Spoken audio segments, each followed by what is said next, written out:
সমুদ্র Indo Pacific এই নীতির কেন্দ্রে রয়েছে।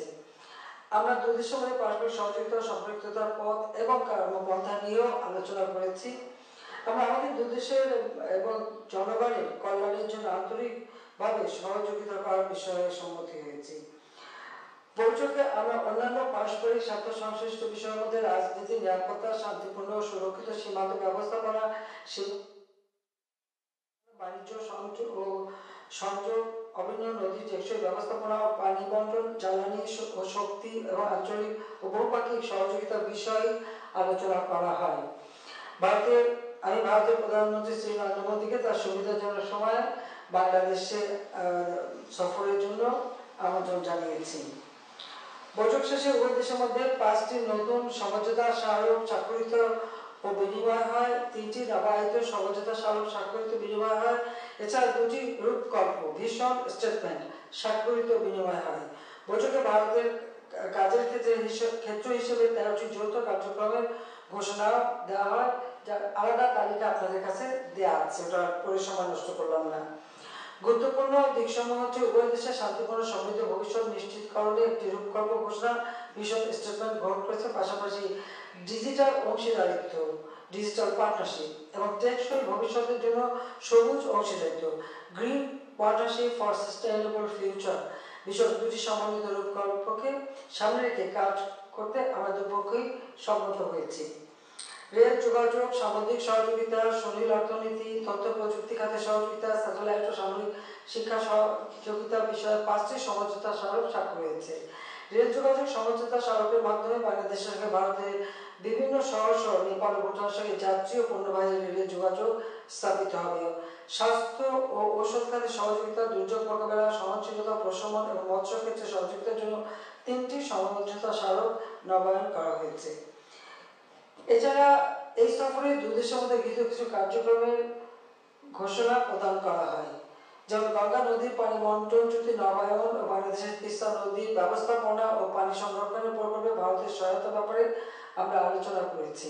তবে এর সঙ্গে দীর্ঘদিন ধরে নিষ্পত্তি না হওয়া তিস্তা পানি ভাগাভাগি কোনো সম্পর্ক না, আমরা গোটা আমাদের যে তিস্তা প্রজেক্ট, সেই তিস্তা প্রজেক্টটাই আমরা ভারতের সহযোগিতায় করব এবং সে বিষয়ে আমরা আশ্বাস পেয়েছি। বাংলাদেশ থেকে ভারতে চিকিৎসার জন্য যাওয়া রোগীদের ক্ষেত্রে ই ভিসা চালু এবং রংপুরে ভারতের একটি নতুন সহকারী হাই কমিশন প্রতিষ্ঠা করা, এতে করে মনুষ্য রোগীদের ভিসা আগের চেয়ে দ্রুত পরীক্ষা করানো যাবে এবং স্বল্প সময়ের মধ্যে ভ্রমণ করা সম্ভব হবে। রাজশাহী ও কলকাতার মধ্যে নতুন ট্রেন সার্ভিস, চট্টগ্রাম ও কলকাতার মধ্যে নতুন বাস পরিষেবা চালু, গেদে, দর্শনা ও হলদিবাড়ি চিনহাটির মধ্যে দরগা পর্যন্ত পণ্যবাহী ট্রেন পরিষেবা চালু, এতে করে দুই দেশের মধ্যে যোগাযোগ, অর্থনৈতিক কর্মকাণ্ড আরো বৃদ্ধি পাবে। মূল কথাটা হলো 1965 সালে পাকিস্তান ভারত যুদ্ধের পর যে সমস্ত জায়গাগুলি বন্ধ ছিল, রেল যোগাযোগ, সড়ক যোগাযোগ আমরা এবং নৌপথ যোগাযোগ, সেগুলি আবার আমরা পুনরায় চালু করে দিচ্ছি, যাতে আমাদের ব্যবসা বাণিজ্যের জন্য নতুন দুয়ার খুলে যায়। অনুদান সহায়তা আওতায় সিরাজগঞ্জে ইনল্যান্ড কন্টেইনার ডিপো আইসিডি নির্মাণ, ভারতীয় গ্রিডের মাধ্যমে নেপাল থেকে বাংলাদেশের 40 মেগাওয়াট বিদ্যুৎ আমদানি, যার মধ্যে আঞ্চলিক বিদ্যুৎ সহযোগিতা আরো বৃদ্ধি পাবে। এটা শুধু নেপাল না, ভবিষ্যতে ভুটানের সঙ্গেও হবে, সেটাও আমাদের সঙ্গে আলোচনা হয়েছে। মুক্তিযোদ্ধা প্রকল্পের আওতায় চিকিৎসা প্রত্যাশী রোগীদের জন্য খরচ সর্বোচ্চ সীমা 8 লাখ টাকা করা এবং বাংলাদেশের পুলিশ কর্মকর্তাদের জন্য প্রশিক্ষণ চালু। ইউপিআই এর ব্যবহার শুরু করার উদ্দেশ্যে দুই দেশ বাংলাদেশে রুপি কার্ড ও ভারতের টাকা পে কার্ড চালু। সমঝোতা স্মারক বিনিময় শেষে আমি এবং ভারতের প্রধানমন্ত্রী যৌথ সংবাদ সম্মেলনে বক্তব্য রাখি। পরে আমার সহসঙ্গীদের সম্মানে আয়োজিত মধ্যাহ্নভোজে অংশ নিই। দিল্লি ছাড়ার আগে অপরাহ্নে আমি ভারতের রাষ্ট্রপতি শ্রীমতী দ্রৌপদী মুর্মু এবং উপরাষ্ট্রপতি শ্রী জগদীশ ধানখারের সঙ্গে সৌজন্য সাক্ষাৎ করি। ভারতের মহামান্য রাষ্ট্রপতি ও উপরাষ্ট্রপতির সঙ্গে সাক্ষাৎ করে আমরা দুই দেশের বন্ধুত্ব এবং সহযোগিতাপূর্ণ সম্পর্কের উপর গুরুত্ব আরোপ করি। তারা বিগত 15 বছরে বাংলাদেশের অভূতপূর্ব আর্থসামাজিক উন্নয়ন ও স্থিতিশীলতার ভূয়সী প্রশংসা করেন এবং আমি দুজনকে বাংলাদেশে সফর করার জন্য আমি আমন্ত্রণ জানিয়ে এসেছি। বাংলাদেশ ভারত সম্পর্ক বিগত 15 বছর একটি অনন্য উচ্চতায় উন্নীত হয়েছে। যার সুফল দুই দেশের জনগণ আজ ভোগ করছে। বিশেষ করে 2023 সালে দুই দেশের সম্পর্কে নতুন মাত্রা যুক্ত হয়েছে। গত বছর আমি এবং ভারতের প্রধানমন্ত্রী যৌথভাবে যোগাযোগ ও বিদ্যুৎ খাতে 4টি প্রকল্পের উদ্বোধন করেছি। বাংলাদেশ ভারত যৌথভাবে বাংলাদেশের জাতির পিতা বঙ্গবন্ধু শেখ মুজিবুর রহমানের বায়োপিক মুজিব একটি জাতির উপকার এই চলচ্চিত্র নির্মাণ করেছে। দক্ষিণ এশিয়ার একমাত্র দেশ হিসেবে আমি ভারতের আমন্ত্রণে G20 সম্মেলনে যোগদান করেছি। বাংলাদেশ এবং ভারত দুদেশেই নতুন সরকার গঠনের পর এই সফর আবার অনুষ্ঠিত হলো। এই সফরকালে ভারতের নেতৃত্বের সঙ্গে আলোচনার মূল বিষয়বস্তু ছিল নবনির্বাচিত দুটি সরকার কিভাবে সহযোগিতামূলক সম্পর্ককে আরো এগিয়ে নিয়ে যেতে পারে সেই বিষয়ে একটা রূপকল্প প্রণয়ন করা। যেহেতু নতুন সরকার গঠনের মাধ্যমে ঢাকা ও দিল্লি নতুনভাবে পথ চলা শুরু করেছে, এর ধারাবাহিকতায় রূপকল্প 2041, ভিশন 2041 এবং স্মার্ট বাংলাদেশ প্রতিষ্ঠা এবং ভারতের বিকশিত ভারত 2047, বিকশিত ভারত 2047 নিশ্চিত করার জন্য ভবিষ্যৎ কর্মপন্থা নির্ধারণ করার ব্যাপারে আমরা আলোচনা করেছি। এই সফর সংক্ষিপ্ত কিন্তু অত্যন্ত ফলপ্রসূ। আমি মনে করি ভারত ও বাংলাদেশের মধ্যে বিদ্যমান চমৎকার সম্পর্ককে আরো সুদৃঢ় করার ক্ষেত্রে এই সফর সুদূর প্রসারী ভূমিকা রাখবে। সে সাথে আমি বিজেপির নেতা আদবানী সাহেব যখন এই প্রথম ওই সফরে যাই, মানে যখন আমি শপথ গ্রহণ অনুষ্ঠানে যোগ দিতে যাই, সেই সময় আমি আদবানী সাহেবের বাসায় যাই, তাকে আমি দেখে আসি, কারণ আমি পূর্ব থেকে তার পরিচিত ছিলেন। আবার মিসেস সোনিয়া গান্ধী এবং তার ছেলে মেয়ে রাহুল এবং প্রিয়াঙ্কা আমার সঙ্গে দেখা করে। এবার আমি প্রণব মুখার্জির পরিবার, তার 3 ছেলে মেয়ে, তারা এসেছিল আমার সঙ্গে, তারা দেখা করে যায়। মানে পুরোনো কিছু বন্ধুদের সঙ্গে দেখা করার একটা সুযোগও সেই সাথে হয়েছে। তো মনে করি সব দিক থেকেই, যদিও খুব সংক্ষিপ্ত, আমার তো সময় বেশি না, আমার পার্লামেন্ট চলছে, বাজেট সেশন, কাজে অল্প সময়ের মধ্যে আমরা যে আলাপ আলোচনা করেছি তাতে মনে করি যে আমাদের দুই দেশের সম্পর্ক আরো সুদৃঢ় হবে। আর বিশেষ করে আমাদের উভয় দেশের মানুষ আর্থসামাজিক উন্নয়নের ক্ষেত্রে আরো নতুন দ্বার উন্মোচন করা হবে, উন্মোচিত হবে। তো সবাইকে আমি ধন্যবাদ জানাচ্ছি। আমার মনে হয় আপনাদের প্রশ্ন করার জন্য উসকুস করছে, তো দেখতেই পাচ্ছি, তো সেজন্য আপনাদেরকে আমি আমন্ত্রণ জানাই। সবাইকে ধন্যবাদ। জয় বাংলা, জয় বঙ্গবন্ধু, বাংলাদেশ চিরজীবী হোক। মাননীয় প্রধানমন্ত্রী, আপনাকেও ধন্যবাদ। এখন আমি প্রশ্নের জন্য আহ্বান করছি মাননীয় প্রধানমন্ত্রী আসসালামু আলাইকুম। মাননীয় প্রধানমন্ত্রী আসসালামু আলাইকুম। আমি শামিমা আক্তার, স্পেশাল করেসপন্ডেন্ট দেশ টিভি। মাননীয় প্রধানমন্ত্রী, শুরুতেই আমি আপনাকে অভিনন্দন জানাচ্ছি। আজকে 25শে জুন পদ্মা সেতু উদ্বোধনের 2য় বর্ষপূর্তি হচ্ছে।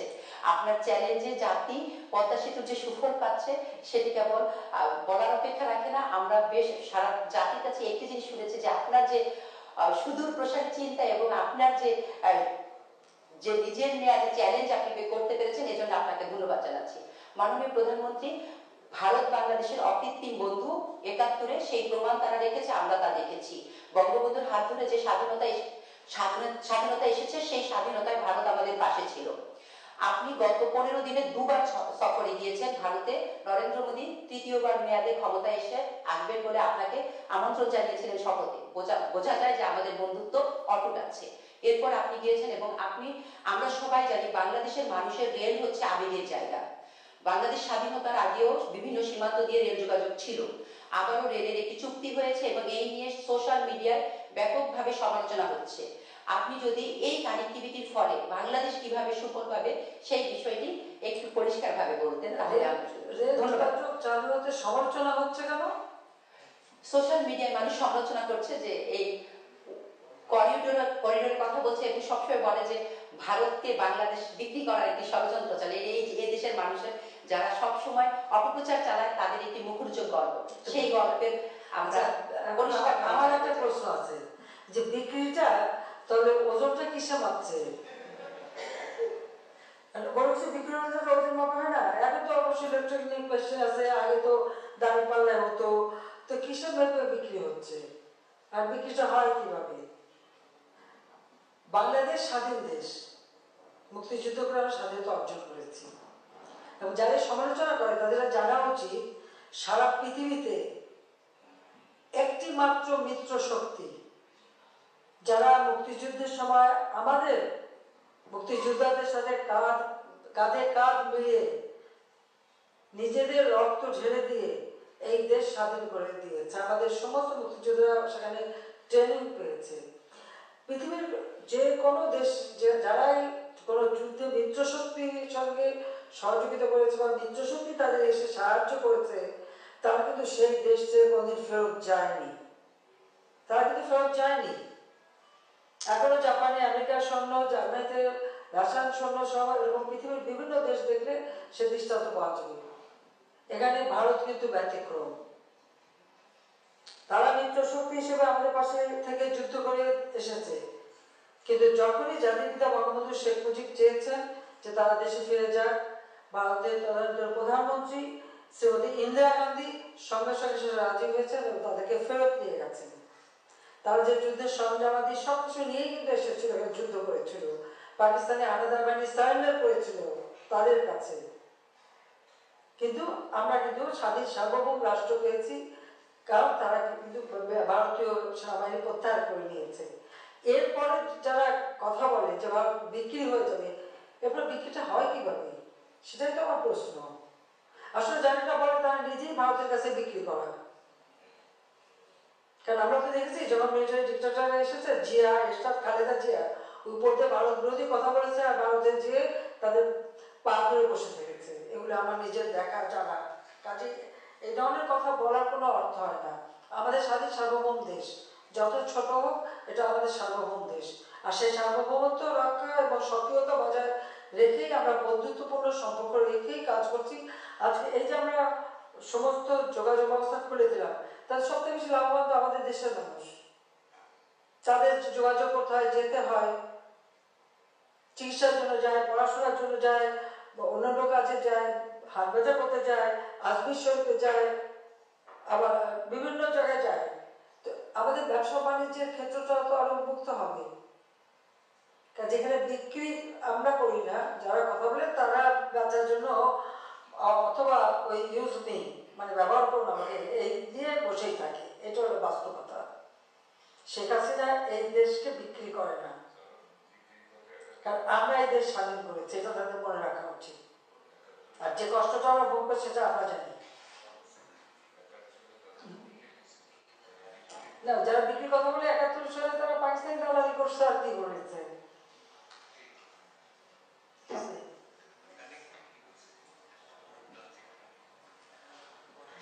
না না, একটা দেশের মধ্যে হঠাৎ ট্রানজিট দিলেই বা ক্ষতিটা কি?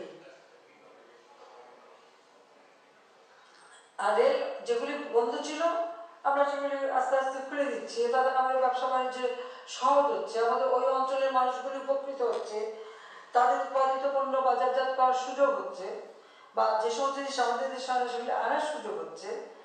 অর্থনীতিতে এটা বিরাট অবদান রেখে যাচ্ছে। আমরা বাংলাদেশে কি চারিদিকে দরজা বন্ধ করে বসে থাকবো?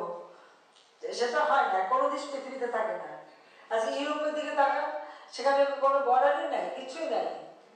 তাদেরকে একটা দেশ আরেকটা দেশের কাছে বিক্রি করে দিয়েছে। একসময় রোম্যান্স ল্যান্ড ছিল, আমরা যখন ইউরোপ সফর করছি দেখেছি সবাই এক জায়গায় গাড়ি থেকে নামতে হয়েছে, পায়ে হেঁটে যেয়ে আবার মানে কাস্টম চেকিং করে আবার পায়ে হেঁটে উঠতে হচ্ছে। এখন কিন্তু সেসব কিচ্ছু নাই, তার সব ঠিক আছে। কিন্তু প্রত্যেকটা দেশ সভরেন দেশ, স্বাধীন দেশ, কেউ কাউকে তো বিক্রি করেনি। তারপর সাউথ এশিয়াতে কেন এই বাধা দিয়ে রাখবো?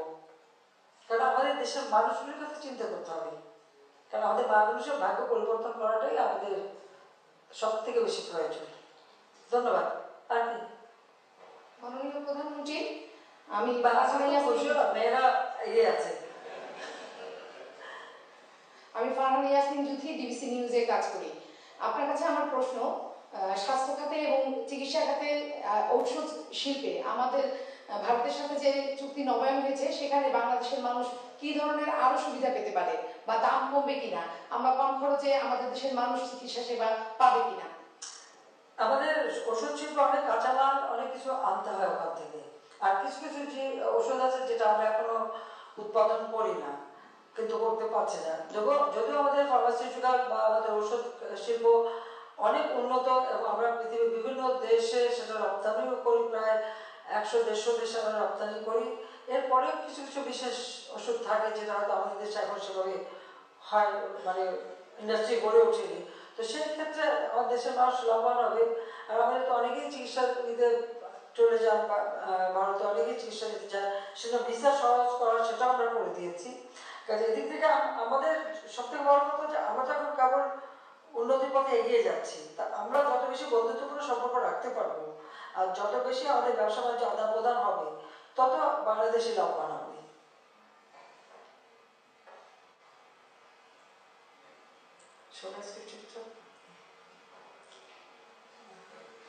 হ্যাঁ,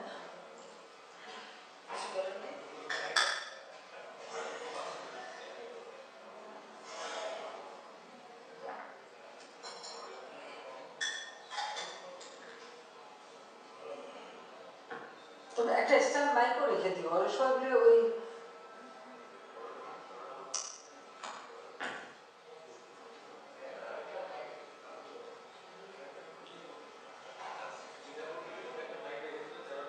হ্যাঁ আসলে চাইনিজ পদ্ধতি।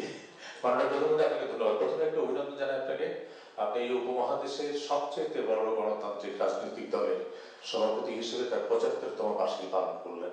এই উপমহাদেশে আমি বলি যে কিছু দল আছে যেগুলি মানে জীবিত, আর যেগুলি আছে প্রাণে বেঁচে আছে। প্রাণে বেঁচে আসা অনেক দল আছে, কিন্তু আপনার দলটি জীবিত দল। তারা বিরোধী দলের ভূমিকা রাখে, সরকারের ভূমিকা রাখে, এবং একটি রাজনৈতিক দলের নেতৃত্বে দেশ স্বাধীন হয়। আপনি আপনার জীবনে এইরকম একটি দলের প্লাটিনাম জুবিলিতে নেতৃত্ব দিলেন। এই দলের প্রতিষ্ঠাতাদের অন্যতম, যার নেতৃত্বে বাংলাদেশ স্বাধীনতা পেল, সেই জাতির জনকের জন্মশতবার্ষিকী পালন করলেন, বা সেই বাংলাদেশের 16 জয়ন্তী পালন করলেন। একজন নেতার জীবনে একসঙ্গে এতগুলি ঘটনা, রজত জয়ন্তী পালন করেছি, দলের এই যে 16 জয়ন্তী দল, এটা যেহেতু কাজে এটি একজন রাজনৈতিক নেতার জীবনে একসঙ্গে এতগুলি ঘটনা খুব কম দেখা যায়। আপনাকে আপনার মাধ্যমে বাংলাদেশ আওয়ামী লীগের শীর্ষ থেকে তৃণমূল পর্যায়ে বলতো যারা ত্যাগী আদর্শবাদী নেতা কর্মী আছেন তাদের সবাইকে শুভেচ্ছা জানাই।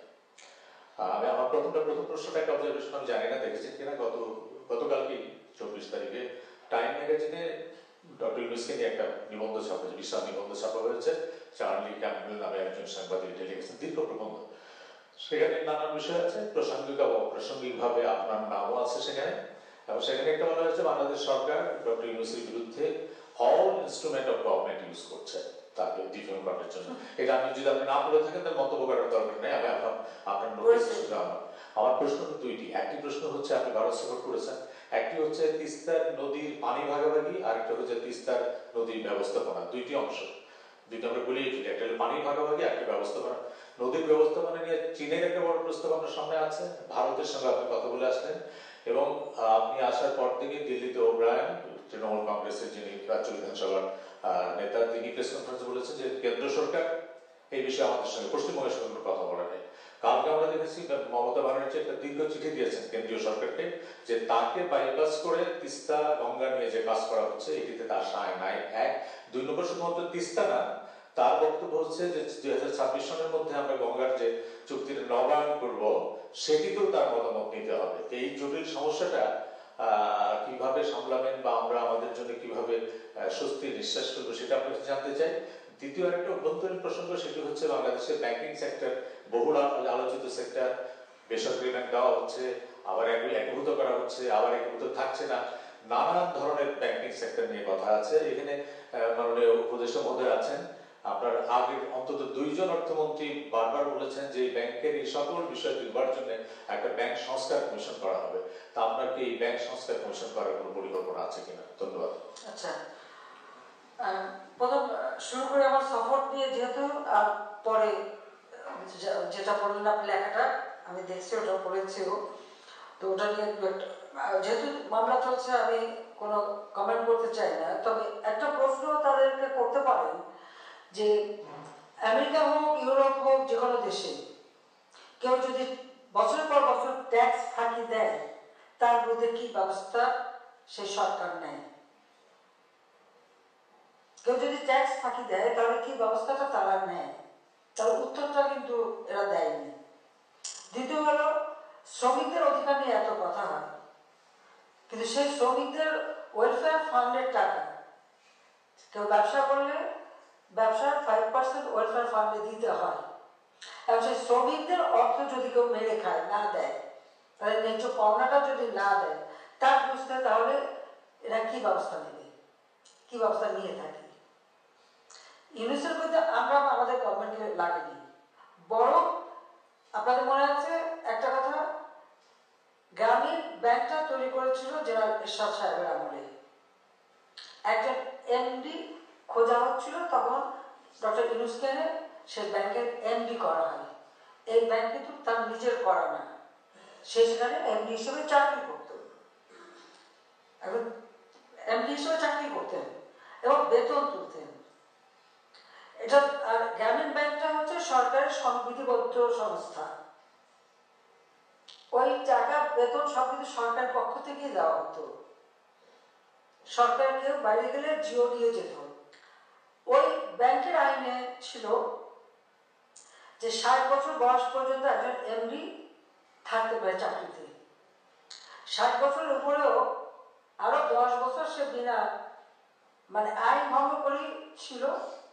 যখন বাংলাদেশ ব্যাংক এই জিনিসটা তার নজরে আনে এবং তাকে আমাদের তদন্ত অর্থমন্ত্রী আমাদের মোহিত সাহেব এবং আমার পররাষ্ট্র উপদেষ্টা গভর্নর সাহেব তাকে রিকোয়েস্ট করেছিলেন যে আপনার তো বয়স হয়ে যাচ্ছে, ইতিমধ্যে 10 বছর বেশি আপনি ইলিগালি এখানে আছেন, তা আপনি এখানে উপদেষ্টা হিসেবে থাকেন, কিন্তু তিনি এমডি পদ ছাড়বেন না, এমডি পদ তাকে রাখতেই হবে। এবং ডক্টর ইউনুস কিন্তু আমাদের সরকারের বিরুদ্ধে, অর্থমন্ত্রীর বিরুদ্ধে এবং গভর্নর মানে বাংলাদেশ ব্যাংকের বিরুদ্ধে 2টা মামলা করেন। এ কথাটা তো সেই পত্রিকালয়রা লেখেনি, 2টা মামলা করে, তার 2টো মামলাই হেরে যায়। কারণ হেরে যায় কারণে যে সেখানে কিন্তু মামলা কিন্তু কখনো সরকার করেনি, আর এখনো তার বিরুদ্ধে যে মামলা এটা কিন্তু সরকার করেনি।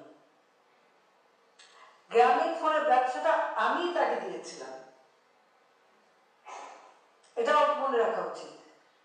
গ্রামীণ ফোনের ব্যবসাটাকে আমি দিয়েছিলাম কারণ গ্রামীণ ব্যাংক তারা বলে প্রায় ক্লাবস করে যাচ্ছিল। তখন আমার সরকার, আমি নিজে প্রথমে 100 কোটি টাকা, এরপর 200 কোটি টাকা, তবে আরো 100 কোটি টাকা, এই 400 কোটি টাকা গ্রামীণ ব্যাংকে আমরা সরকারের পক্ষ দিয়ে ব্যাংকটাকে চালু রাখতে তাকে সহায়তা করি। তখন উনি প্রস্তাব দেন যে এই গ্রামীণ ফোন একটা ফোনের ব্যবসাটা পেলে এর যে প্রফিটটা হবে সেটা গ্রামীণ ব্যাংকে জমা হবে এবং সেটা দিয়ে ব্যাংক চলবে। তাকে জিজ্ঞেস করা উচিত আজ পর্যন্ত ওই গ্রামীণ ফোনের 1টি টাকাও গ্রামীণ ব্যাংককে দেওয়া হয়েছে কিনা, দেওয়া কিন্তু হয়নি।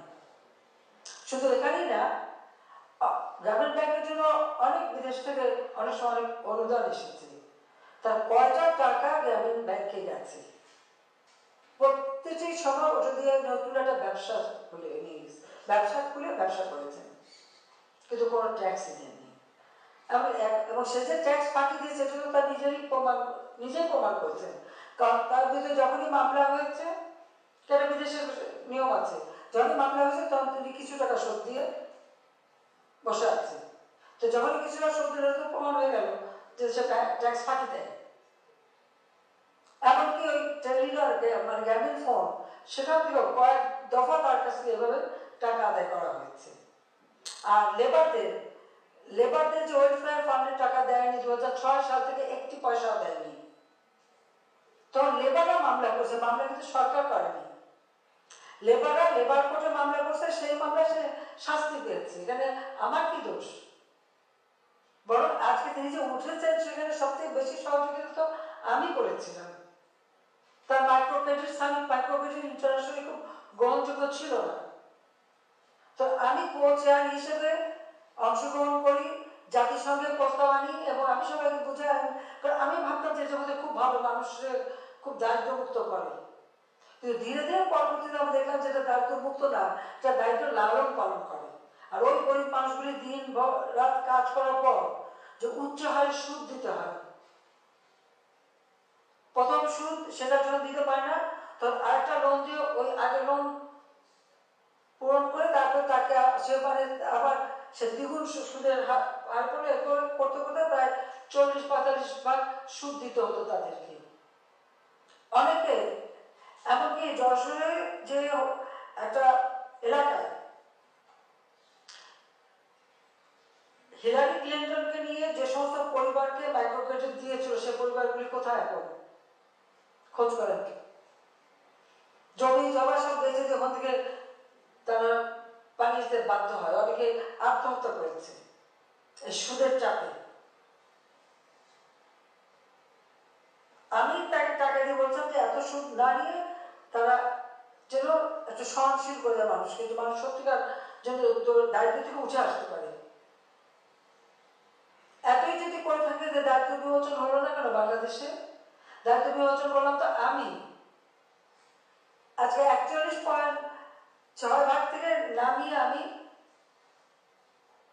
18.7 ভাগে নামিয়ে এনেছি এই মাত্র 15 বছরে।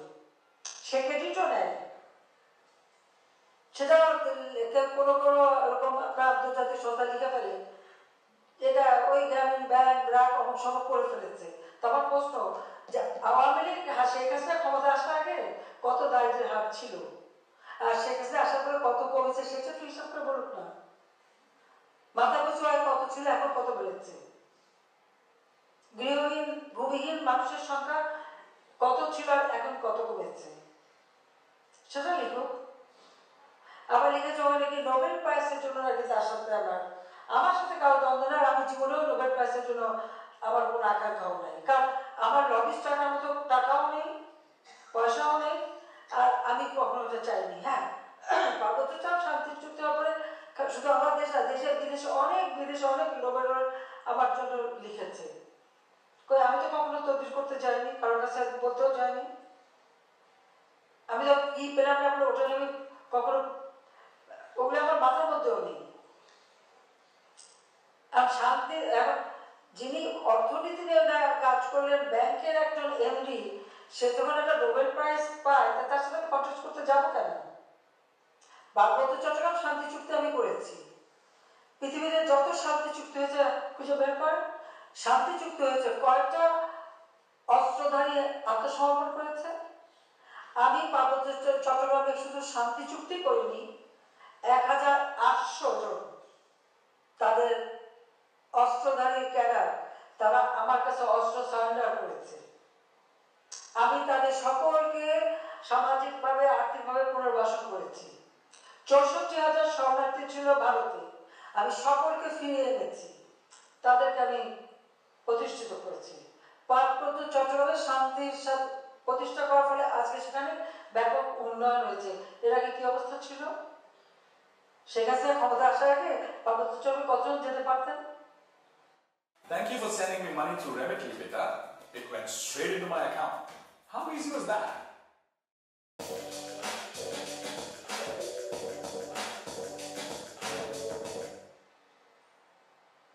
এখানে যদি কেউ বিদেশে যদি আমার নামে প্রস্তাব দেয়, আমরা তো ছুটে যাই তাদের কাছে। আমার কাছে অনেকে আসছে, আমার সমস্ত পুরস্কারের দরকার নেই। আর এই পুরস্কার আমি দেখেছি এটা আন্তর্জাতিকভাবে যারা পায়, এখানে কোনো তাদের কতটুকু অবদান সেটা না, এখানে আলাদা একটা রাজনৈতিক একটা উদ্দেশ্য থাকে, কাজে ওর মধ্যে আমার কোনো আকাঙ্ক্ষা নেই। আর বলে দিল যে ওটা নিয়ে নাকি ওনাকে মানে জেলাসি বা ওনাকে ওরা মামলা করছে তার লেবাররা, এবং প্রত্যেক এলাকায় লেবাররা যখন তাদের দাবি পেশ করেছে, দাবি পেশ করার সাথে সাথে তাদের প্রমোশন হয়েছে, তাদেরকে স্যাক করে দিয়েছে, সবাই মামলা করেছে। আমি তো জানতামও না যে এটা, এবং লেবার কোর্টের মামলার শাস্তি পেয়েছে। তো লেবারদের কি কোনো অধিকার নাই? যারা এত লেবার নিয়ে কথা বলে, মানবাধিকারের কথা বলে, এত কিছু বলে, তারা কোথায় এখন? তারা চুপ কেন? তারা কি লেবারদের পাশে এসে দাঁড়িয়েছে? দাঁড়ায়নি। লেবারদের ন্যায্য পাওনা একজনে মেরে খাচ্ছে, চুরি করে খাচ্ছে, সেটা বলেছে কখন? আর আমেরিকা থেকে শুরু করে ইউরোপ, ইংল্যান্ড কেউ যদি ট্যাক্স ফাঁকি দেয় সাথে সাথে তাকে অ্যারেস্ট করবে, তার সমস্ত সম্পত্তি বাজেয়াপ্ত করে বিক্রি করে দেবে। এটাই তাদের নিয়ম। তো সেটা দেখে না কেন যে যিনি সমানে ট্যাক্স ফাঁকি দিয়ে যাচ্ছেন আর প্রতিবার তার উপরে মামলা দিয়ে তার কাছে আদায় করতে হচ্ছে। যারা লিখেছেন তারা এই অনুসন্ধানটা একটু করুন। এবং আরো অনেক বিষয় আছে, আমি সব বলতে চাই, আমি তো বলতেও চাইনি কখনো। পলিটিক্যাল পার্টি করতে গেছিল সেটাও লিখেছে। যখন সেই 2007 সাল তখন পলিটিক্যাল রাজনৈতিক দল করতে গেল, তাহলে ব্যর্থ হলো কেন? রাজনৈতিক দল করতে পারলো না কেন? সে যদি গ্রামের মানুষকে এত কিছু দিয়ে থাকে তো সেই মানুষগুলো তো তার জন্য ঝাঁপিয়ে আসবে, আসবে না? আসেনি কেন? কারণ সুদের চাপে তারা মৃতপ্রায় ছিল, অসুস্থ, তারা সেই জন্য তাকে কেউ সাড়া দেয়নি, সেখানে সে ব্যর্থ হয়েছে। তো সে দায়িত্ব কি আমার? আমি তো এখন জেলে। আমাকে অ্যারেস্ট করার পরে তিনি তো কেয়ারটেকার সরকার এবং প্রেসিডেন্টকে AA+ দিয়ে আসছে। আমার বিরুদ্ধে একটার পর একটা মামলা। আমি তো বলছি আমি যখন বিদেশে আমার বিরুদ্ধে খুনের মামলা দেওয়া হয়েছিল, যখন আমি শুনছি আমার বিরুদ্ধে মামলা ওয়ারেন্ট, আমি বলছি আমি এখনই দেশে ফিরে যাবো, দেশে ফিরে যাবো এবং আমি মামলা মোকাবিলা। তখন আমাকে দেশে আসতে দেবে না, আমি তো জোর করে এসেছি। আমার সাথে তো এর তুলনা করা যায় না। তিনি একটা ব্যবসায়ী, সে তার কথা বেঁচে। আরেকটা প্রশ্ন আমার, আমি কখনো কিছু বলিনি এ পর্যন্ত, এই যে বিদেশে বিদেশে এত বিনিয়োগ করে বেরিয়েছে, টাকাটা কোথেকে আসছে? কার টাকা? কিভাবে কামাই করেছে এই টাকাটা? এটা বিনিয়োগ কিভাবে হলো? সে প্রশ্নটা কি করেছে কখনো? কাদের টাকা? সে জবাবটা দিক। একটা সরকারি চাকরি, মানে একটা সংবিধিবদ্ধ সংস্থায় চাকরি করার মতো অবস্থায় সে বাইরে বিদেশে ব্যবসা করে, আমাদের আইন কি বলে? তারপর তাকে সবাই মিলে মানে আমরা তুলেছি, এটা ঠিক। তা এখন সবকিছু দোষ আমার, কারণ আজকে সব থেকে বেশি যাকে আমি দিলাম তার গ্রামীণ ব্যাংক যখন অচল হয়ে গেছে, সম্পূর্ণ গ্রামীণ ব্যাংক শেষ হয়ে যাচ্ছে। সেই 96, 97 সাল, 98, 79 সাল, ওই 98 সেই সময় 89, মানে কত, 99 সাল, এই 98-99 সালে যখন আমার বন্যা 3 মাস ধরে বন্যা হচ্ছে, আমরা সেই পর্যদস্ত অবস্থা কিভাবে মানুষকে বাঁচাবো সে ব্যস্ত। সেই সময় গ্রামীণ ব্যাংক বসে যায়, তখন যদি 400 কোটি টাকা দিয়ে ব্যাংক আমি রক্ষা করে দিয়েছি। এটুকু কৃতজ্ঞতা তো মানুষের থাকা দরকার। আর তাকে যে টেলিনরের সাথে পার্টনারশিপে যে ব্যবসাটা আমি দিলাম, ফোনে আমাকে বললো গ্রামের মেয়েদেরকে ফোন দেবে, সেই ফোন দিয়ে মেয়েরা অর্থ উপার্জন করবে। কয়টা আমি অর্থ উপার্জন করতে পেরেছি? নিজের ফোন দিয়ে বিল ক্লিন্টনের সঙ্গে মহিলাদের এনে বসিয়েছে, যা শিখেছে তাই তারা বলে দিয়ে বলছে স্যার কই, তাকে ফোনটা ফেরত দিতে হবে। তা আমি জিজ্ঞেস করলাম যে আপনি তো বলে এটা আপনার ফোন, আমি ফোন কোথা থেকে পাবো? আমেরিকান এম্বাসিতে অনুষ্ঠান হয়েছিল, যারা অনেক সাংবাদিক যারা ছিলেন নিশ্চয়ই মনে থাকার কথা। এই তো জিনিস, তো এই জিনিস আমি আর কি বলবো। সব থেকে বেশি যে করে তার বিরুদ্ধে অভিযোগ দিয়ে বেড়াচ্ছেন। ওনার সঙ্গে ওনাকে যে ওনার জেলা থেকে আর কি আছে? সে আসুক না, মাঠে আসুক, চলুক আমার সাথে, আমেরিকা যেটা হয় না, চলুক না, আসুক, কথা বলবো। সব থেকে বেশি আজকে আর্থিক সুবিধা থেকে সবকিছু পেয়েছে তো আমার হাত থেকে। ওয়াশিংটনে তার মাইক্রো ক্রেডিটে কেউ অংশগ্রহণ করে না। আমি গেছি যেখানে হিলারি ক্লিন্টন এসছে, কুইন সোফি এসছে, আমরা তাকে খুবই প্রমোট করেছি, এটা ঠিক। তার কথাটা হচ্ছে উপকারীরা বাগে থাক, যাতে উপকারটা স্বীকার করতে না হয়। এটাই তো বাস্তবতা। যার এখন ওনার পয়সা আছে, উনি লেখাচ্ছেন। এই যে কতজন নোবেল সহ তাদের যে বিবৃতিটা, এই বিবৃতিটা কি বিবৃতি? এটা তো বিজ্ঞাপন। তো উনি যদি এতই পপুলার হবে, তার বিজ্ঞাপন দিয়ে এতজনের ইয়ে করতে হবে, নাম দিতে হবে কেন? তার জন্য সারা পৃথিবী ঝাঁপিয়ে পড়বে, ওই কেউ তো এসে আমাকে একজনও কেউ বললো না, কেউ তো বললো না। সে কথাটা একটু চিন্তা করে দেখেন, আমি এত আমার একটা মামলা চলছে, আমি জানি না এটা সাবজুডিস হবে কিনা, আমি কথা বলতে চাই না, কিন্তু যেহেতু প্রশ্ন করছে আমার পরে দুই চারটা কথা না বললে মানুষ ওদের ভুল বুঝতে থাকবে। শেখ হাসিনা কারোর সাথে জেলাসি করে না, Sheikh Hasina father of the নেশনের মেয়ে, বঙ্গবন্ধু শেখ মুজিবের মেয়ে, অত এই জায়গাটায় কেউ আসতে পারবে না। আর সেটাই কথা বলবে, সেটাই আমার গর্ব। প্রধানমন্ত্রী এটা তো এটা স্বাভাবিক ব্যাপার, কিন্তু আমি তো বঙ্গবন্ধু শেখ মুজিবের মেয়ে, আমি দেশও বেছি না, দেশের স্বার্থ বেছি না, আমি সবসময় দেশের স্বার্থ রক্ষা করেই চলি।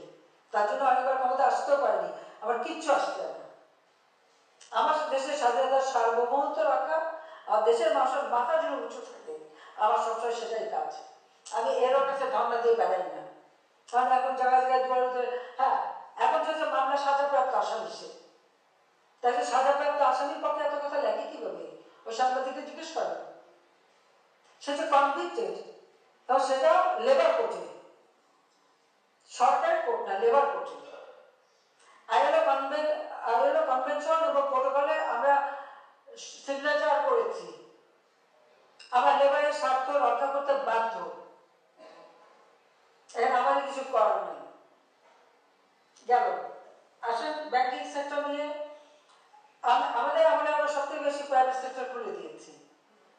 হ্যাঁ, ব্যাংকিং সেক্টরে কেউ ভালো চালাচ্ছে, কেউ খারাপ চালাচ্ছে, কোনো সময় অনেকে ঠিকমতো চালাতে পারে না, এটা ব্যাংক একটা সব চালাচ্ছে, চিরাচরিত নিয়মই আছে।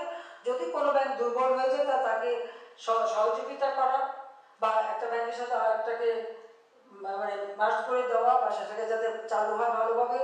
অর্থাৎ যারা সেখানে আমানত রাখে, এই আমানতকারীদের সংরক্ষণের ব্যবস্থাটা, এটা কিন্তু দায়িত্ব, রাষ্ট্রের দায়িত্ব, সেটাই পালন করার চেষ্টা করা হচ্ছে। তারপরেও কিছু মানুষ তো লোভী হয়ে যায়, টাকা পয়সা লোক এত বেড়ে যায় যে দেশ থেকে বিদেশে রাখতে চেয়ে তারপরে শেষে দেশেই ভাবতে হয় যে সে অর্থ বানিয়ে লাভটা কি হলো, এতই অর্থ বানিয়ে ফেললো যে শেষে আর দেশেই থাকা যায় না, তাহলে লাভ হয় কি? এটা তো মানুষ চিন্তা করে না আসলে, এটা হচ্ছে নেশার মতো পেয়ে যায়, বোধহয় নেশার মতো পেয়ে যায়, সেটা হলো বাস্তব কথা। তো তবুও আমি বলবো যে যেখানে যেটুকু সমস্যা আছে সেগুলো সমাধানের জন্য আমরা ব্যবস্থা করছি, তাছাড়া আমরা আইনও করেছি, এবং এবার বাজেটও তো আমরা দিয়েছি। ধন্যবাদ।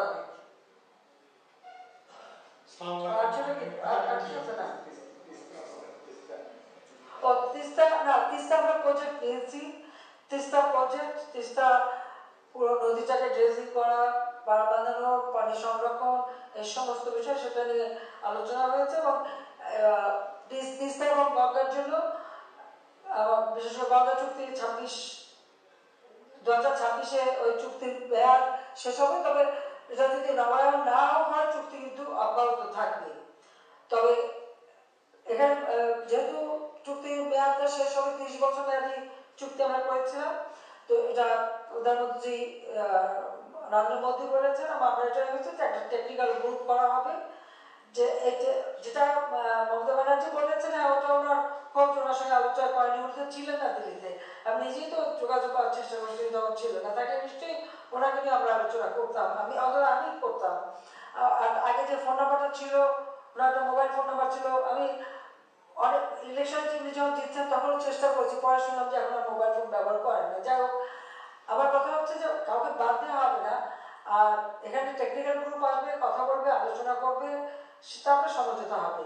আর মমতা ব্যানার্জির যে চিঠি, সেটা তো উনি লিখেছেন ওনার দেশের প্রধানমন্ত্রীকে, এটা তো তাদের আভ্যন্তরীণ ব্যাপার, এখানে আমার তো কিছু বলার নেই, এটা সম্পূর্ণ ভারতের আভ্যন্তরীণ ব্যাপার। এভাবে আমার তো নাক গলানোর কোনো দরকারও নেই, কিছু বলার দরকার নেই।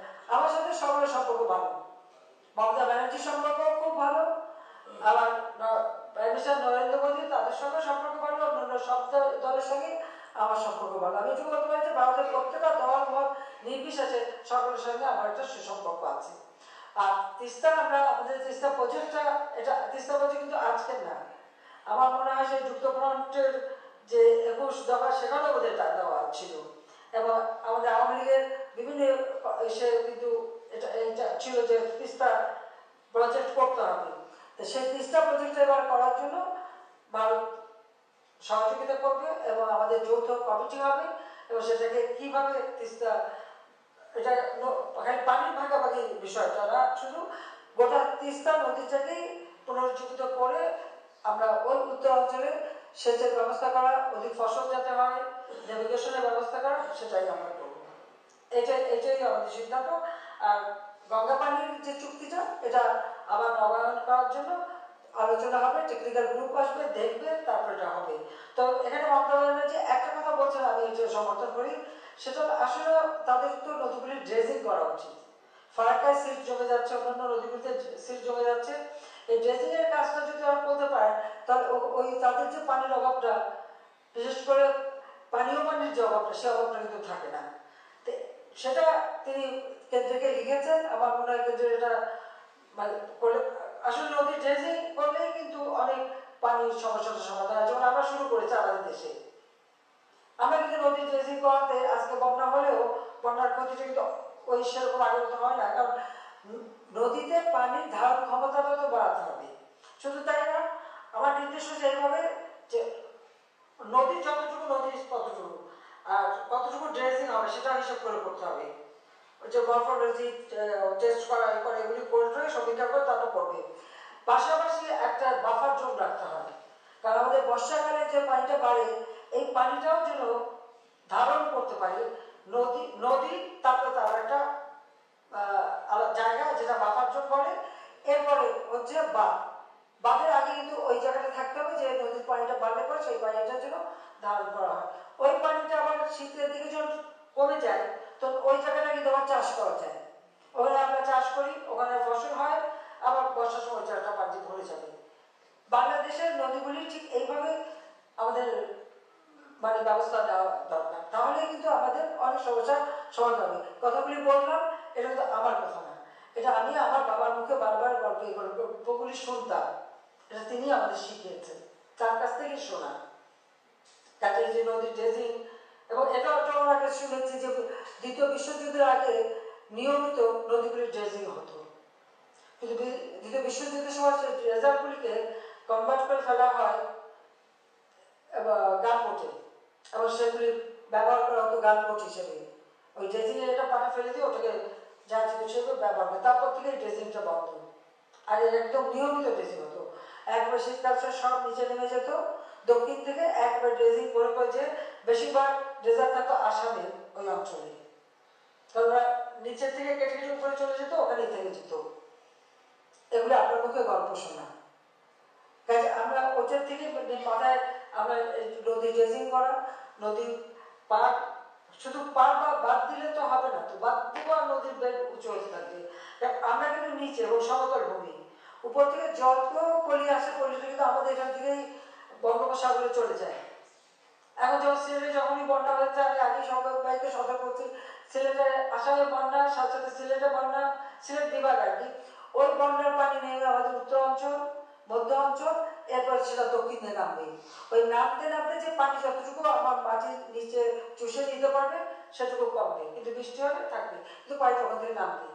তবে আমাদের জন্য এই যে খরা, প্রচন্ড খরা গেল, খরার পরে এই যে বন্যাটা এবং এটা যে যাচ্ছে, এটা আমাদের মাটির জন্য কিন্তু খুব ভালো হলো, কারণ মাটিগুলো উর্বর হলো, নদী খাল বিল আমাদের পুকুর সেখানে পানি আসলো। আর যদি বন্যা আসে তখন আমাদের এই যে জলোচ্ছ্বাসের যে লবণাক্ততা, এটা কিন্তু ধুয়ে যাবে। ক্ষতিও যেমন আছে, খালি ক্ষতি ক্ষতি করে চিন্তা করলাম না, ভালো দিকটাও দেখতে হবে। এরপর যদি আমাদের বন্যা হয়, তাহলে এখন যে লবণাক্তের ফলে আমাদের পুকুর নদী জমিতে যে লবণ দেখা দিচ্ছে, এটা কিন্তু ধুয়ে চলে যাবে, যেটা আমাদের ফসল, প্রত্যেক বন্যার পরে কিন্তু ফসল ভালো হয়। এটা কিন্তু সকলের মনে রাখা উচিত, কৃষিবিদ একজন আছেন।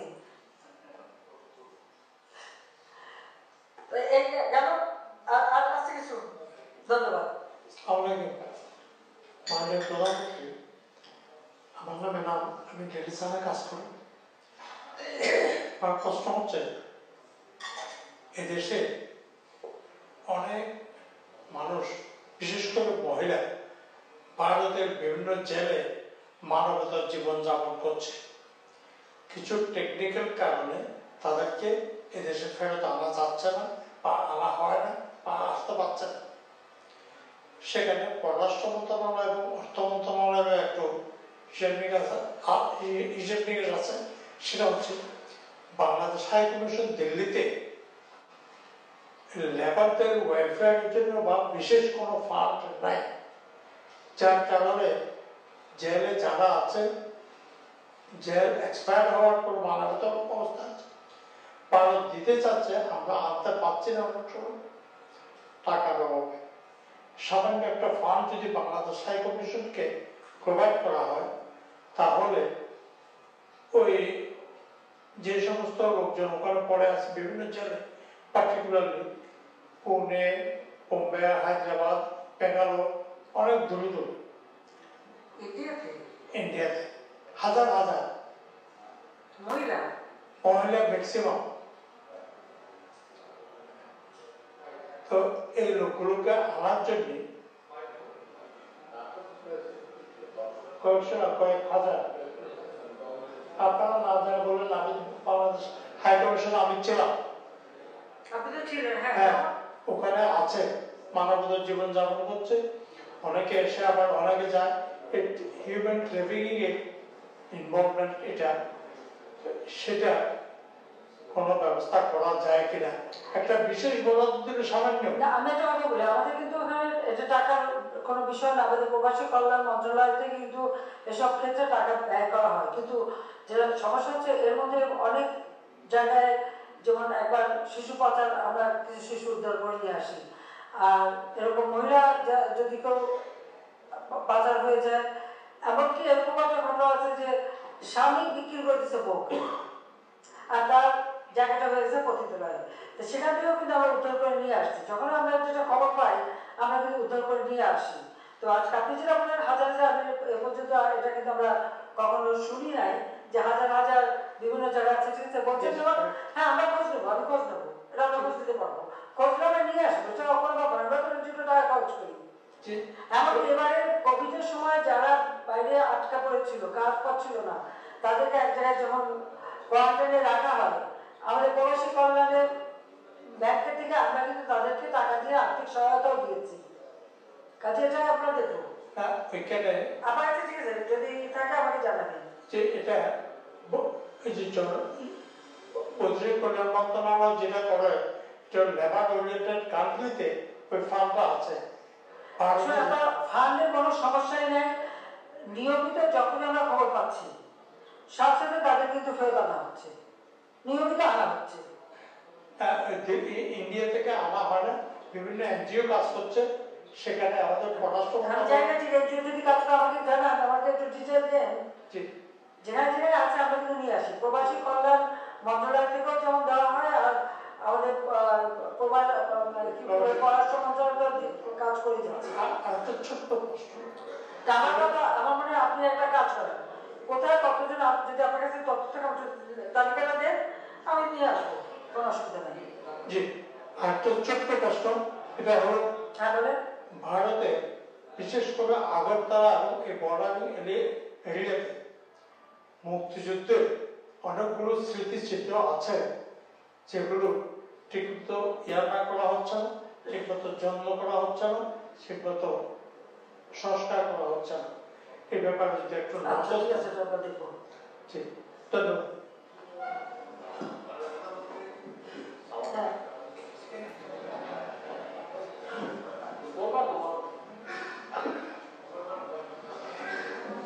মাননীয় প্রধানমন্ত্রী, আমি প্রথমে এই পিতলের তারের এপারের একজনকে আপনার এখানে নিয়ে যাওয়ার জন্য সাংবাদিক সমাজের পক্ষ থেকে আমি এমারিটাস এডিটর নাজমুল ইসলাম খানকে আপনার প্রেস সচিব হিসেবে নিয়োগ দেওয়ায় এডিটর গিল্ড এবং বৃহত্তর সাংবাদিক সমাজের পক্ষ থেকে আপনাকে অভিনন্দন জানাচ্ছি। মাননীয় প্রধানমন্ত্রী, আমরা এবার প্রথমবারের মতো 8 জন সম্পাদক এবং অন্তত 50 জন সাংবাদিক আমরা আপনার এই এডিটরেজ এবং কাভারেজের জন্য ছিলাম, এবং আপনার 24 ঘন্টায় আপনার অসংখ্য প্রোগ্রামের সাথে আমরা তাল মেলাতে পারিনি, তবে আমরাও চেষ্টা করেছি সেকেন্ড ট্র্যাকে আমাদের সমাজ যারা সুশীল সমাজ বা পিপল টু পিপল কন্ট্যাক্ট বাড়ানোর জন্য আমরা রাতে প্রেস ক্লাবে একটা বড় আয়োজন করি। সেখানে আমাদের দেশের এবং ওদের মিলে প্রায় 150 সাংবাদিকরা একত্রিত হয়েছিলাম এবং সবাই আপনার শুভাকাঙ্ক্ষী এবং মাননীয় পররাষ্ট্রমন্ত্রী তদানীন্তন তথ্য মন্ত্রী তিনি জানেন জাতীয় প্রেস ক্লাব, দিল্লি জাতীয় প্রেস ক্লাব, ইন্ডিয়া জাতীয় প্রেস ক্লাবে বঙ্গবন্ধুর একটা বিশাল 6 ফুট আকৃতির ছবি টানানো হয়েছে, যেটা তারা আশা করে আপনি একদিন দেখতে যাবেন এবং আমরা সবাই এর সামনে দাঁড়িয়ে ছবি তুলেছি। আরেকটা ব্যাপার, আমরা সেদিন সকালবেলা যারা ভারতের ডিপ্লোম্যাটরা এবং সুশীল সমাজের লোকজন যারা বাংলাদেশের সাথে খুবই সম্পৃক্ত তাদেরকে নিয়ে একটা ব্রেকফাস্টের আয়োজন করি। বিনায়ক ভট্টাচার্য, তারপর বীণা সিকরি, পঙ্কজ শরণ, রিবা গাঙ্গুলি, এরা যারাই দেশে ছিলেন, অন্যরা তো যারা চাকরিতে আছে তারা বিভিন্ন দেশের অ্যাম্বাসেডার, তারা আসতে পারেনি, যারা রিটায়ার করে সিভিল সোসাইটি তারা আপনাকে শুভেচ্ছা জানিয়েছেন এবং আমি নিশ্চিত যে তারা বাংলাদেশেরই রাষ্ট্রদূত, তারা তাদের গভর্নমেন্টের সাথেও বাংলাদেশের ভালোর জন্য, তিস্তা পানির জন্য বাংলাদেশের মানুষকে হয়ে তাদের যুদ্ধ করে, তারাও আপনাকে শুভেচ্ছা জানিয়েছে। মাননীয় প্রধানমন্ত্রী, আপনাকে বিশেষভাবে ধন্যবাদ। আমরা শুধু ভারতের একটি পত্রিকাও তো দেখলাম না যে আপনি যে ভারতের মধ্য দিয়ে এনার্জি ট্রানজিট তৈরি করে জলবিদ্যুৎ নিয়ে আসছেন নেপাল, যেটা ভুটান থেকেও শুরু হবে, সে নিয়ে দেশ বিক্রির কোনো কথা দেখলাম না। তবে আমরাও আপনাকে অভিনন্দন দিই না, আপনার বড় কষ্টের জায়গাটা বুঝতে পারি, আপনাকে এই জন্য অভিনন্দন। ভারত কখনোই তার মাটির উপর দিয়ে ধরনের এনার্জি ট্রানজিট কখনো করেনি, বরং আমাদের দেশের উপর দিয়ে এবং দেশের ভেতর দিয়ে, তাদের দেশের ভেতর দিয়ে যে রেল লাইন লিঙ্কগুলি পুনঃপ্রতিষ্ঠা হয়েছে সেজন্য আপনার ধন্যবাদই প্রাপ্য। কিন্তু আমরা নানা কথা বলছি। আরেকটি ব্যাপার যেটি আমাদের স্বীকার করতেই হবে মাননীয় প্রধানমন্ত্রী, যে ডক্টর ইউনূসের বিষয়টি আমরা সাংবাদিক সমাজরা যথেষ্ট এক্সপোজ করে তুলতে পারছি না। তার যে অপরাধের মাত্রা অনেক বিস্তৃত, 5,000 টাকা দিতে না পারলে টিনের চাল খুলে নিয়ে যায়, অথচ মাইক্রো ক্রেডিট ব্যাংক যেটা ম্যান্ডেট দিয়ে তৈরি ভূমিহীনদের লোন দেওয়ার জন্য, সেখান থেকে তার পৈতৃক প্রতিষ্ঠান গুলামিয়া প্রিন্টিংকে, যেখানে নিজে ডিরেক্টর, তার বাবা চেয়ারম্যান, লোন দিয়েছে 10 কোটি, বেড়ে হচ্ছে 20 কোটি, সেখানে চাল খুলে আনেনি, ওয়েবার দিয়েছে, ঋণ খেলাপিদের মৌকুফ করেছেন তিনি। এই জাতীয় জিনিসগুলি আমরা বিশ্বের দরবারে তুলতে পারি। আরেকটা জিনিস নেত্রী, এই অর্থে আপনার একটু দায় আছে যে ডক্টর ইউনূসকে ব্র্যান্ডিং এর যে পরিকল্পনা আপনিও কম বেশি ব্যবহৃত আপনিও তার মাইক্রো ক্রেডিট সামিটে ডক্টর ইউনূস আসলে গুচি লুই ভুটানের মতো একটা ব্র্যান্ড। 25% হচ্ছে খরচ, 75% হচ্ছে বিজ্ঞাপন। এর মাধ্যমে এই ধরনের ব্র্যান্ড তৈরি করা হয়। এই ব্র্যান্ড পৃথিবীর 3 দেশে তৈরি করা হয়েছিল। 111 আমলে ডক্টর ইউনূসকে বাংলাদেশের প্রধানমন্ত্রী বানাবে, আল বারাদে অ্যাটমিক এনার্জির একজন, আল বারাদাকে মিশরের রাষ্ট্রপতি বানানোর জন্য তাকেও নোবেল দেওয়া হয়েছিল। ইরানের এক ভদ্র মহিলা শিরিন আবাদি, তাকেও নোবেল দেওয়া হয়েছিল ইরানের রাষ্ট্র ক্ষমতা গ্রহণ করার জন্য। 3 জনের একজনকেও জনগণ গ্রহণ করে নাই। তারা নোবেল পুরস্কার দিয়ে সংকটকালে পাঠায় এবং ডক্টর ইউনূসের ইমেইল আর SMS সম্পর্কে আপনি তথ্যটা পাননি। উনি 5টি উত্তর পেয়েছিলেন, 3টি SMS, 2টি ইমেইল। উনি যে জাতিকে লিখেছিলেন, আপনারা কে কে আমাকে সমর্থন করেন এবং আমার কাছে কি চান আমাকে ইমেইল এবং SMS এর মাধ্যমে জানান। তারা তো উন্নত রাজনীতিবিদ, জনসম্পৃক্ততা নাই, ইমেইল SMS মাঝে আসতে হয়। উনি 3টি SMS আর 2টি ইমেইল পেয়েছিলেন তার সমর্থনে। হ্যাঁ, জি। সেদিন থেকে উনি সিদ্ধান্ত নেন যে রাজনীতি তার পক্ষে করা সম্ভব না। এইটুকুই আপনাকে জানা। আরেকটা ব্যাপার হচ্ছে, আপনার যে পানি নিয়ে যে চিন্তা, বঙ্গবন্ধুর যে চিন্তা, আপনি চিন্তাটা ভারতের মাঝেও সঞ্চালিত করেন। এটা বিচ্ছিন্নভাবে তিস্তা, গঙ্গা এগুলো নিয়ে হবে না। বেসিন ভিত্তিক সামগ্রিক আপস্ট্রিমের পানি জমিয়ে রাখা, ড্রেজিং এবং ইরিগেশন সব মিলে ইন্টিগ্রেটেড চিন্তা আপনার, যেটা আপনার মধ্যে আছে।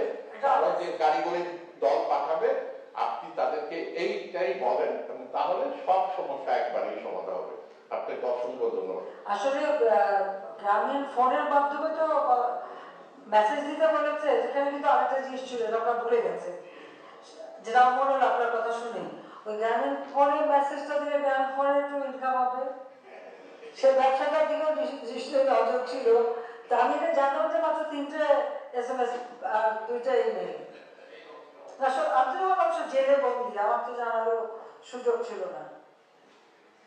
যত আমি কারাগারের মধ্যে ছিলাম। আসসালামু আলাইকুম। আমি সাম্প্রতিক সময় একটি বিষয় আপনার নজর আনতে চাচ্ছি, সেটা হচ্ছে দেশব্যাপী আপনি জানেন যে ছোটখাটো হলেও একটা আতঙ্ক তৈরি হয়েছে রাসেল ভাইপার্স বা যে চন্দ্রবোড়া সাপ নিয়ে।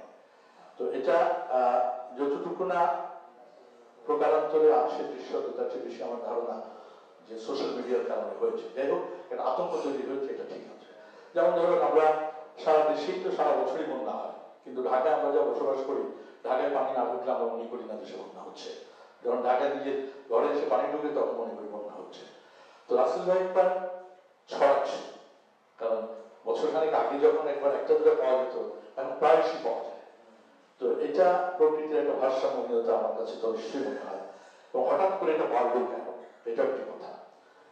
আমি যেটা আপনার দৃষ্টি আকর্ষণ করছি, যেমন আমি আমার ব্যক্তিগতভাবে বলি, গত 1 মাস যাবত আমি কিন্তু কোনো শুটিং এ যাচ্ছি না, কারণ আমার কাজই হচ্ছে মাঠে, ময়দানে, পানিতে। ভয় লাগে, সাপ ভয় কে না করে, সবাই সাপকে ভয় করে। এবং কৃষকও কিন্তু একটু ফসল কাটতে যেতে মানে ঠিক মানে সার পায় না, খুব স্বাভাবিকভাবে ভয় পায়। তো এই বিষয়টি আপনি একটু দেখবেন, কারণ আপনার মন্ত্রণালয়গুলো মানে সবাই বক্তব্য রেখেছে, কিন্তু এটাকে একেবারে এভাবে ছেড়ে দেওয়াটা আমার মনে হয় ঠিক না। একটু কি করবেন কি না, মানে সচেতনতা তৈরি করাটাই তো এটা প্রধান। অবশ্যই সচেতনতা তৈরি করাটাই এটা প্রধান, কারণ শুনে এটা তো পরিবেশের ভারসাম্য রক্ষার জন্য জীবজন্তু, তাই না? অবশ্যই এটা তো ঠিক না। এটা আর কিছু না, যারা চলে তারা একটু সতর্ক হয়ে চলতে হবে। আর আমি একটা জিনিস বিশ্বাস করি, সেটা হলো জীব জন্তু, পশু, সাপ যাই বলেন, এরা কিন্তু খামাখা কোনোদিন কোনো মানুষকে আক্রমণ করে না, যদি না তারা ভীত হয়ে যায় বা আক্রান্ত হওয়ার ভয় থাকে। তাছাড়া তারা কিন্তু কোনোদিন কারো ক্ষতি করে না।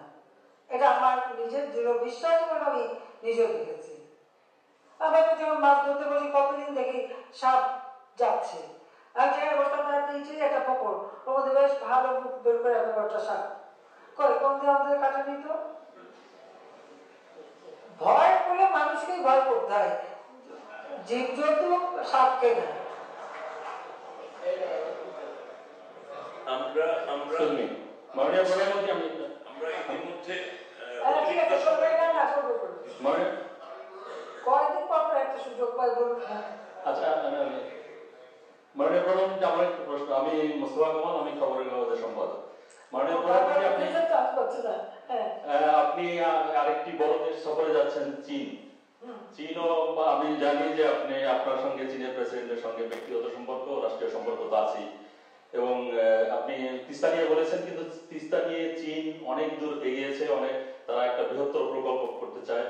এখন ইন্ডিয়ারও আগ্রহ, আপনি এটাকে কি করবেন? এবং আমাদের দেশে এক ধরনের আছে যে আপনি চীনের দিকে বেশি ঝুঁকছেন না ইন্ডিয়ার দিকে, এবং একটা নিন্দুকেরা বলে যে আপনি চীনের দিকে বেশি ঝুঁকলে একটু আপনি পেছে পড়বেন, আবার ইন্ডিয়ার দিকে বেশি ঝুঁকলে চীন আপনাকে ভালো করে আপনাকে কোনোভাবেই আগাতে দেবে না, এরকম এক ধরনের আছে আমাদের মধ্যে আর কি। তো এইটাকে আপনি কিভাবে ট্যাকেল দিবেন, এই জিনিসটা যদি একটু ডিটেইলে বলেন।